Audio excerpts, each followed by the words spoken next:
L'expérience de Philadelphie, parfois désignée sous le nom de Project Rainbow, est une prétendue expérience militaire américaine qui aurait eu lieu dans les chantiers navals de Philadelphie aux alentours du 23 octobre 1943. Bienvenue sur notre top paranormal pour l'histoire de l'expérience Philadelphie. N'hésitez pas à laisser un pouce bleu et un commentaire pour dire ce que vous en pensez. Bonne vidéo à vous!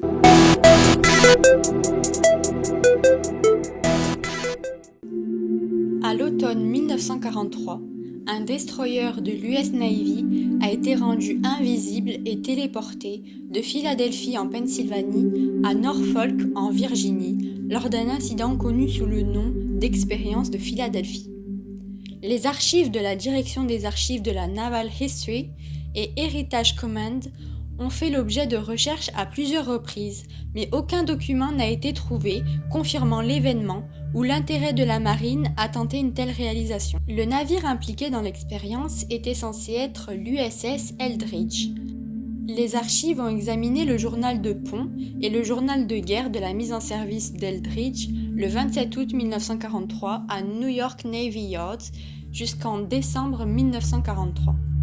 La description suivante des activités d'Eldridge est résumée dans le journal de guerre du navire. Après sa mise en service, Eldridge est resté à New York et dans le Long Island Sound jusqu'au 16 septembre, date à laquelle il a navigué vers les Bermudes. À partir du 18 septembre, le navire était à proximité des Bermudes, en cours d'entraînement et d'essai en mer jusqu'au 15 octobre, date à laquelle Eldridge est parti en convoi pour New York, où le convoi est entré le 18 octobre. Eldridge est resté dans le port de New York jusqu'au 1er novembre, date à laquelle il faisait partie de l'escorte du convoi UGS-23, section de New York. Le 2 novembre, le convoi est entré dans la base d'opération navale de Norfolk. Le 3 novembre, Eldridge et le convoi UGS-23 sont partis pour Casablanca, où ils sont arrivés le 22 novembre. Le 29 novembre, Eldridge est parti comme l'un des escortes du convoi GUS-22 et est arrivé dans le convoi le 17 décembre au port de New York. Eldridge est resté à New York sur la formation de disponibilité et à Block Island Sound jusqu'au 31 décembre, quand il a fumé à Norfolk avec 4 autres navires. Pendant cette période, Eldridge n'était jamais à Philadelphie. Une copie du rapport d'action complet d'Eldridge sur la Seconde Guerre mondiale et de la couverture du journal de guerre, y compris la section des remarques du journal de bord de 1943, sont conservées par les archives sur microfilm NRS 1978-26.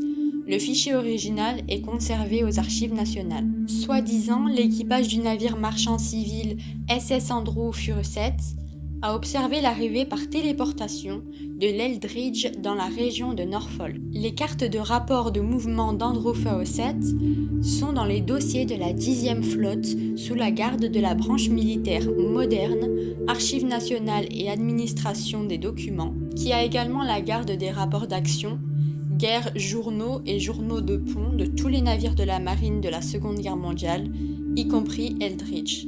Les bulletins de mouvement indiquent les ports d'escale du navire marchand, les dates de la visite et la destination du convoi, le cas échéant.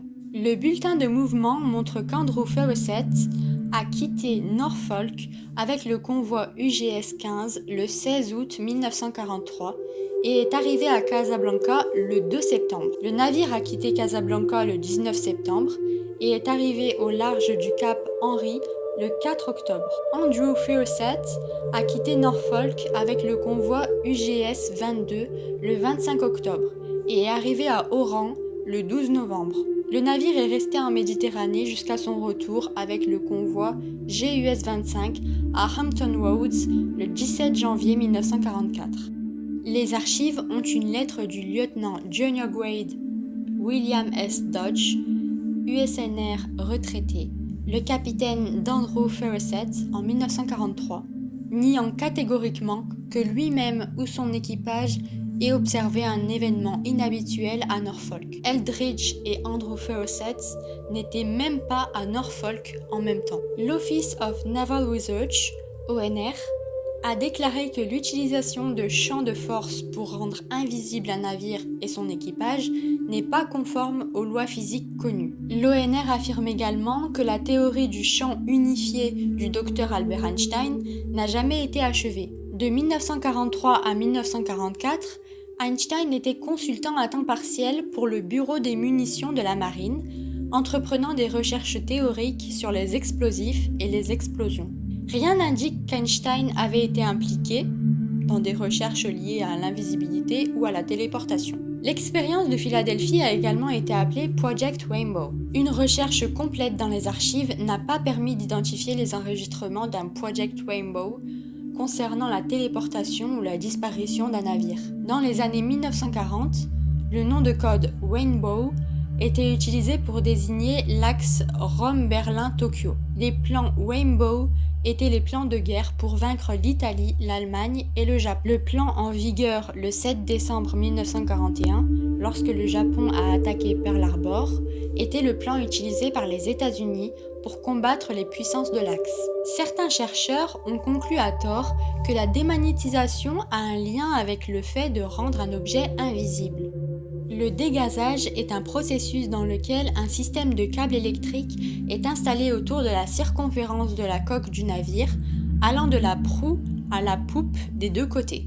Un courant électrique mesuré est passé à travers ces câbles pour annuler le champ magnétique du navire. L'équipement de démagnétisation était installé dans la coque des navires de la marine et pouvait être mis en marche chaque fois que le navire était dans des eaux susceptibles de contenir des mines magnétiques, généralement des eaux peu profondes dans les zones de combat. On pourrait dire que la démagnétisation, correctement effectuée, rend un navire invisible aux capteurs de mines magnétiques.